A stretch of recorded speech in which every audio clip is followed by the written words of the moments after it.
E aí, vamos lá? Preparado para as últimas notícias do dia, ou melhor, as primeiras notícias do dia, né? Esse é o nosso primeiro editorial do dia. Hoje é dia 30 de setembro, a gente já está despedindo do mês aí, hein? Já está quase terminando setembro e tem muita coisa, né? Antes de mais nada, a gente já começa falando, né, da questão da saúde do próprio Bolsonaro. Então, ontem foi um sinal de alerta, né? Pode ter certeza, depender da índole dos opositores do Bolsonaro, todos estão tripudiando e torcendo pelo pior, enquanto nós, né, estamos aqui torcendo para que o melhor aconteça.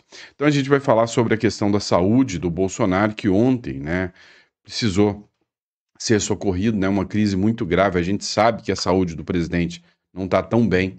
A gente vai falar sobre a questão de saúde do presidente, o Tarcísio recolhendo e dizendo que não vai ser mais candidato a presidente, mas isso tem uma mensagem subliminar. A participação do Flávio Bolsonaro na fala do Tarcísio, isso me chamou muita atenção, e o retrato do Brasil futuro ligado a um artista que é ligado, né, ao Comando Vermelho. A gente vai falar sobre isso aqui. Vamos falar também, né, de alguns pontos, né, que marcaram aí a noite de ontem para hoje, tá bom? Então, antes de mais nada, inscreva-se no canal, curte, compartilhe. Pessoal, peguei um microfone novo aqui, eu espero que o áudio agora esteja contente. Eu estava tentando com esse aqui, né? Eu tava apanhando que nem um bode na horta, né? Já viu o bode quando entra na horta, tanto que batem nele, então eu tava apanhando pra caramba agora. Espero que esse aqui esteja a contento. Deixa o comentário aí como que tá o áudio aí, que agora nós temos um novo parceiro aqui para estar trabalhando com a gente, né? Na verdade é o parceiro antigo que eu peguei de volta, tá? Mas vamos lá, bora para cima, não esquece de se inscrever no canal, curtir, compartilhar. Isso aí é muito importante, né, para a gente. Vamos lá, pessoal. Ontem, né, o Léo Dias fez essa publicação aqui, ó, urgente. Isso aqui foi mais ou menos umas 9 horas da noite que saiu essa publicação do Léo Dias. Jair Bolsonaro enfrenta grave crise de saúde, incluindo vômitos, e o médico corre para sua casa.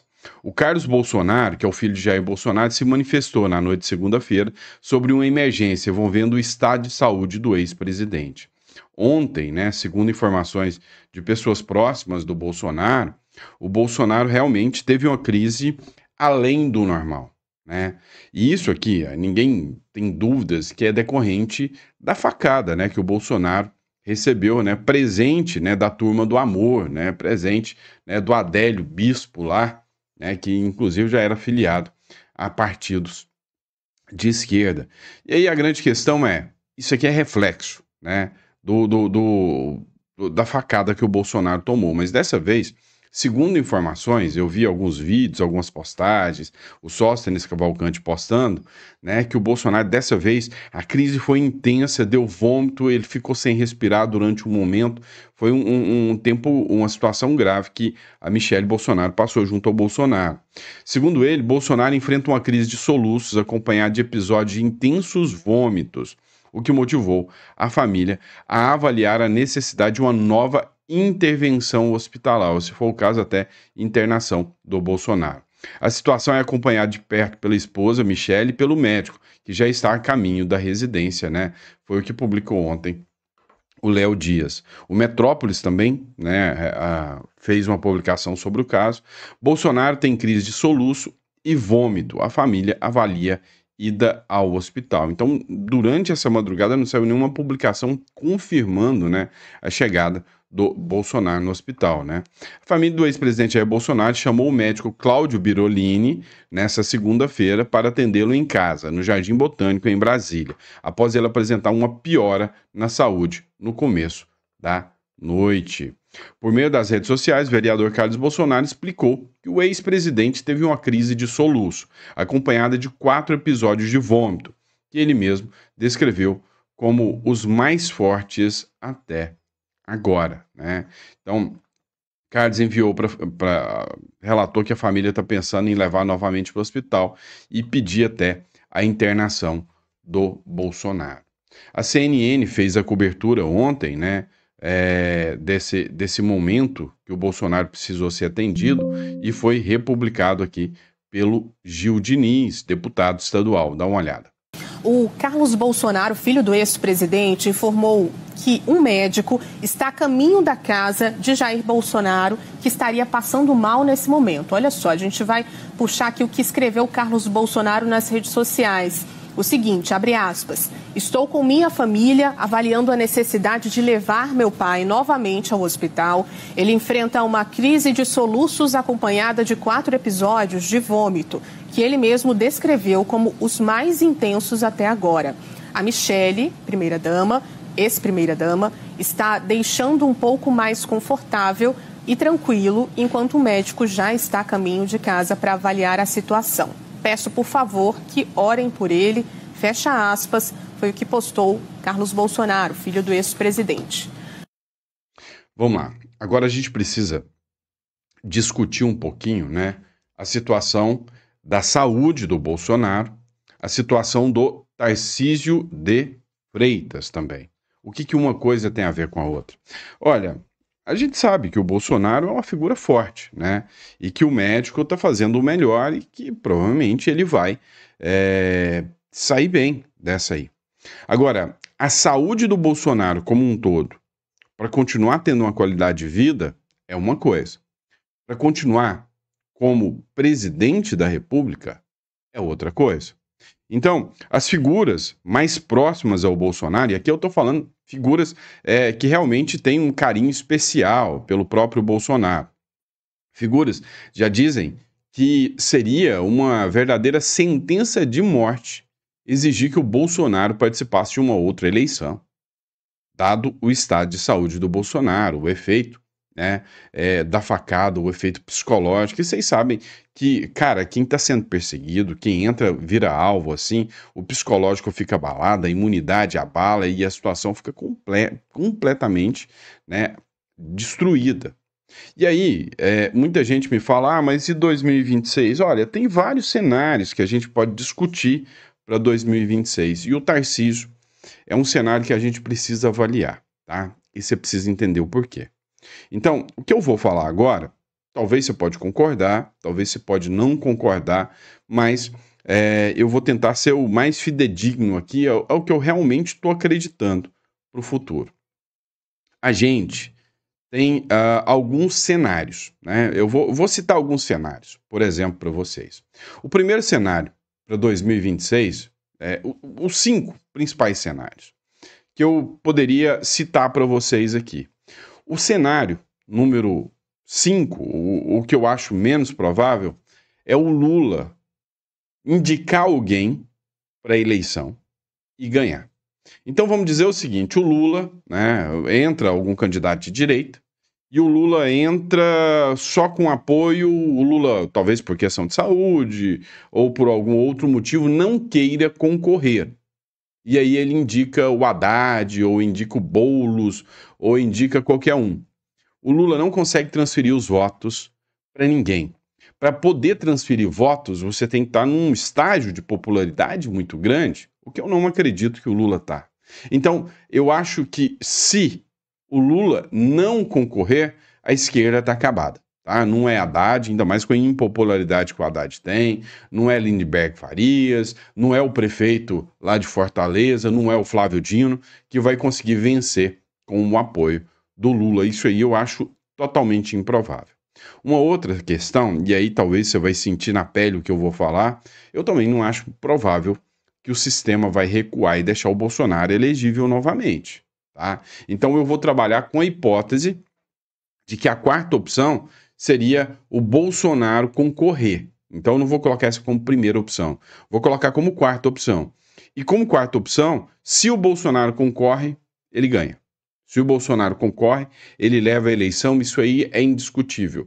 Olha, transferir votos é um ponto. Ganhar os votos é outro ponto muito diferente. Então, o Bolsonaro, você pode gostar ou não gostar do Bolsonaro, mas é a figura mais, vamos dizer assim, é o nome político mais forte que a direita tem. Então, a gente tem a terceira hipótese. Bolsonaro não concorrendo. E aí, concorrendo, no seu lugar, com a transferência de votos, alguém com a marca Bolsonaro, ou seja, com o sobrenome Bolsonaro. E aí a gente tem o Eduardo, a gente tem o Flávio e a gente tem a Michele Bolsonaro. São 3 hipóteses, tá? Vou ser sincero, dos 3, o que mais me desagrada chama-se Flávio Bolsonaro. Porém, é o que mais agrada o Centrão. E é o que teria a maior possibilidade de trazer o apoio do Centrão. O Eduardo Bolsonaro, apesar de ter caído nas graças, né, de muitos, o Eduardo Bolsonaro teria uma maior rejeição em relação ao Centrão. Então, estou falando de apoio mesmo, porque só de rede social você não ganha eleição mais. Precisa de apoio. Então, o Flávio Bolsonaro, dos 3, é o que mais tem chance de ter o apoio do Centrão e ter vitória. Entre Lula e Flávio Bolsonaro, eu sei que você vai votar Flávio Bolsonaro. A Michele também teria uma adesão boa do Centrão, é mulher e teria um apelo popular muito grande. Agora, um nome que cairia na graça do bolsonarista 100%, que eu já percebi que todo mundo está gostando dele, é o Eduardo Bolsonaro. Mas que o sistema não vai deixar de forma alguma. Então, na hipótese do sistema deixar um desses 3 concorrer, né, tem Flávio, Michele e Eduardo Bolsonaro.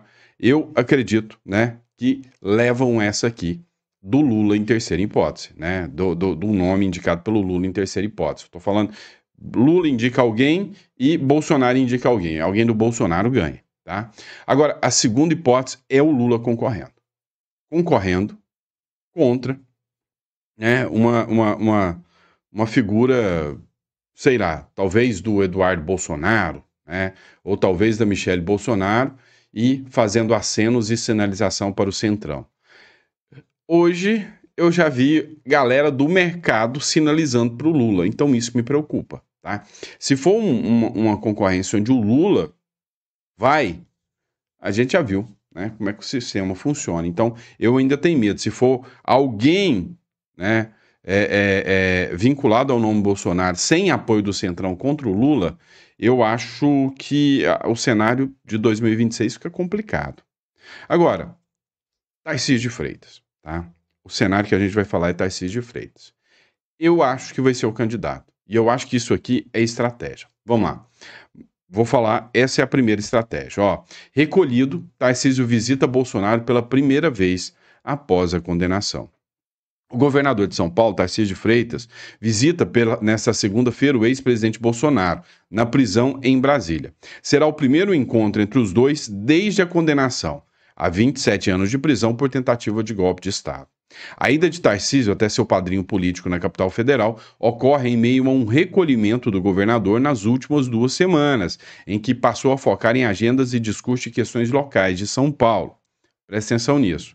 Recuando de perfis presidenciáveis que vinha apresentando desde junho desse ano. Isso aqui é estratégia, tá?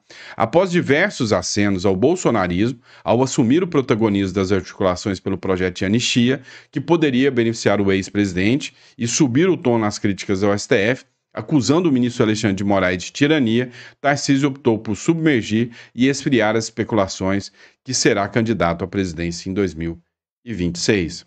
Os movimentos do governador fizeram com que ele passasse a ser alvo de opositores, até mesmo da opinião pública, que enxergaram nas articulações um descolamento de Tarcísio da imagem de moderado. Ministros do STF também ficaram incomodados com a guinada radical do Tarcísio. Era isso aqui que eu queria que vocês vissem, né? Eu não coloquei na tela, né? Era isso aqui que eu queria que vocês vissem, né? Ficaram incomodados com a guinada radical do Tarcísio. Tarcísio ontem visitou o Bolsonaro. Na saída, o Tarcísio falou da saúde do Bolsonaro. Falou, olha, o Bolsonaro está com a saúde debilitada. E antes do Carlos chamar os médicos e falar da questão de saúde. Então o Tarcísio sabe que o Bolsonaro não tem saúde para concorrer em 2026. Você tem que assumir isso, né? Você tem que assumir que ele realmente não tem saúde para 2026. E ele vai ter que nomear um sucessor.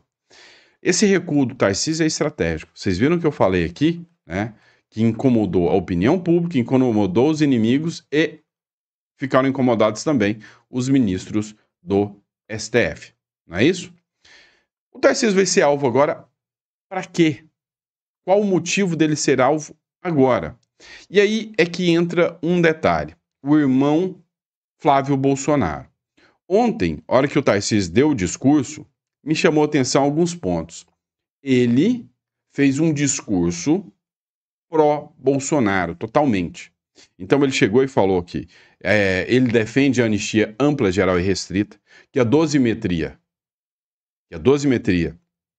não é suficiente e que ele não retira nada do que ele falou em relação ao STF, tudo isso ele confirmou e falou da questão da saúde com a figura do Flávio Bolsonaro. Já tinha sido aventado pelo Ciro Nogueira uma vez o lançamento da chapa Flávio e Tarcísio. E eu tô achando que a chapa vai ser Flávio e Tarcísio. E a chapa Flávio e Tarcísio leva. Por quê? Porque há uma estratégia, né, da direita. E ontem, no discurso, o Tarcísio falou o seguinte: olha, não se preocupem. A direita toda está unida para 2026. A direita toda está unida para 2026. Ele não falou, não, nós aqui bolsonaristas, ou não, fulano está unido, eu e a família Bolsonaro. Não, ele falou, a direita toda está unida. Então o que vai acontecer? Estratégia. Todo mundo vai ter que concorrer no primeiro turno. Eu mudo a minha posição, porque eu já tinha dito, olha, tem que falar um nome e deixar esse cara concorrer para fechar no primeiro turno. Não vai acontecer. E se falar, o nome é o Tarcísio e os demais não lançarem, deixa o Tarcísio inelegível assim. Qual é o outro nome que vai dar continuidade? Então, eu vou te ser sincero, primeiro turno tem que polarizar, tá? Primeiro turno tem que lançar Caiado, tem que lançar Ratinho, tem que lançar o Tarcísio. E aí, provavelmente, o Tarcísio vai para segundo turno com o Flávio na chapa. E aí, no segundo turno, todo mundo se junta em prol desse nome. É a única alternativa para fazer um peso, né, contra o Lula, porque a minha visão é que o Lula tem chance de levar. Olha essa matéria aqui, do BNews, eu acho que isso aqui é coisa de esquerda, tá? Flávio Bolsonaro articula dosimetria com o Centrão e chama irmão de maluco, né? Não sei se isso aqui é verídico, né? O senador Flávio Bolsonaro tem articulado com políticos do Centrão nos últimos dias, pedindo votos para o projeto de redução das penas. Tá errado, Flávio, gente? Tá não. Quem não tem cão caça com gato. É errado. É deixar a Débora pegar 14 anos. É o vendedor de algodão doce com 17. Isso aí que tá errado. Então, se o Brasil fosse minimamente um país sério, era anulação das penas. Não era dosimetria, não era anistia. Mas não é um país sério. Vocês sabem disso, né? Vamos lá. Segundo o colunista Lauro Jardim do Globo... e foi matéria do Globo, em uma dessas conversas, o parlamentar se referiu ao irmão Eduardo Bolsonaro de uma maneira particular. O maluco do meu irmão teria dito, Flávio, a um dos interlocutores. E aí vocês já veem, né, o tanto que essa mídia, ela é tendenciosa, né? Essa é a forma de falar, né? Quem nunca falou assim do irmão? Agora, por que eu ainda tenho medo do Lula, tá? Não vamos nem levar em consideração o sistema atuando a favor do Lula. Vamos levar em consideração, né, figuras mentecaptas que realmente, né, votam no cara e acreditam que é o melhor para o Brasil. Dá uma olhada nisso aqui. O que um cantor tem a ver com o Lula, né? É o seguinte, rapper Oruan deixa presídio após passar mais de 2 meses no Rio. Esse Oruan aqui é aquele que é filho do Marcinho VP, né? Líder do Comando Vermelho. E esse rapaz aqui, o Oruan, ele acabou saindo, né, da cadeia depois de ter ficado 2 dias lá preso. 2 meses lá preso. Fãs, várias figuras, fizeram vigília, né, para acompanhar ele lá na cadeia. Dá uma olhada nisso aqui, quando ele deixou Bangu, depois de uma liminar do STJ, e como é que ele foi recebido na saída.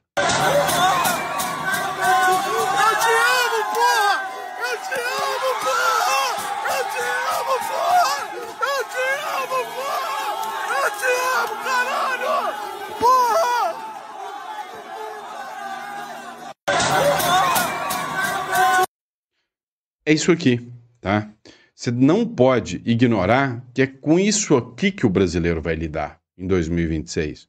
Você está achando que você, pessoa de bem, pessoa de família, que é cristão, é a maioria? É, mas esses caras fazem muito barulho. Esses caras vêm, sabe, lobotomizando a mente dos jovens há muito tempo. Essa moça aqui é a Ana Campanholo, deputada. Eu queria que você prestasse atenção no nível do debate com uma pessoa de esquerda. E aí eu te pergunto, você deve conhecer muita gente de esquerda para ver se não é fácil oferecer picanha para eles e esse pessoal votar no Lula. Dá uma olhada nisso aqui. Então você acha que o feto não é uma vida humana? Não, eu não acho. Então é uma vida de que espécie? Não é uma vida. Então não precisa matar, porque já tá morto. Não é uma vida humana. É um ser vivo, não é uma vida. Tá, mas é um ser vivo de que espécie? Não importa de que espécie que é o ser vivo. Você é contra objetificar a mulher, mas a favor de objetificar o feto. Os maiores, Não. por exemplo, decidem se aquele feto tem direito ou não. Eu não disse que o feto é uma mesa. Eu disse que o feto é um ser vivo, tá, mas então ele um ser não é uma vivo de vida. que espécie? Ele não é uma vida, ele é um ser vivo. Ser vivo... Ué, mas um ser vivo não tem que ter vida para estar vivo, senão ele é um ser morto. Uma vida não é só uma coisa biológica. O feto não tá vivo? Ele tá vivo. Não. Escuta isso. Mas ele não é uma vida. Não faz o menor sentido o que você tá falando, né? É isso, né? Isso aqui é o que as escolas fizeram na maioria das pessoas que hoje têm título de eleitor, que podem votar. Eu quero que você veja esse vídeo aqui comigo, né? Matéria do Conexão Política. A aposentada diz que docentes recebiam um curso de doutrinação para impor aos alunos. Você é professora. Fui professora. Você acha que hoje existe uma doutrinação nas escolas onde ensinam as pessoas a serem de esquerda e não de direita? Filho, eu não acho, eu tenho certeza. Eu fui professora de educação infantil. Fechava-se as escolas na cidade de Minas que eu morava para dar curso para os professores de doutrinação. Entendeu? Então, assim, eu fechava a minha sala e dava a minha aula, né, na periferia, em lugar que ninguém queria. Mas o que houve é que quando teve a abertura, houve uma meio que divisão. A economia ficaria de um lado e para a esquerda deu-se a educação. E eles vieram nesse trabalho de formiguinha, invadindo as faculdades, as escolas. Então agora acabar com isso não vai ser fácil. Você viu sabe, a visão brilhante dessa professora, ou a explanação, talvez você não tinha parado para pensar. O que aconteceu? Lá atrás, no Teatro das Tesouras, eles fizeram o seguinte, cometeram o seu maior erro, né? E o erro foi, deram para a direita, né, do Aécio, da turma do PSDB, a economia. E deram para a esquerda a educação. A esquerda formou hoje os militantes que eles têm. E com figuras como essa aqui, por exemplo. Matéria do Pirapop Notícias. Eu nunca vi esse perfil, mas tá em vários perfis. Com um salário de R$40 mil na USP, a Marilena Chauí, que é uma filósofa, né, professora de filosofia, declara que odeia a classe média até o fim da vida dela. É patético, né? A professora aposentada, né, ainda bem que colocaram entre aspas aqui, bem grande, né? Porque a pessoa que fala uma coisa dessa, pelo amor de Deus, da Universidade de São Paulo, Marilena Chauí, voltou a declarar repúdio à classe média em entrevista publicada nesse domingo pela Folha de São Paulo. Aos 84 anos, com rendimento mensal de R$40 mil. Tá vendo por que eles investiram tanto em professores? Tá vendo? Né?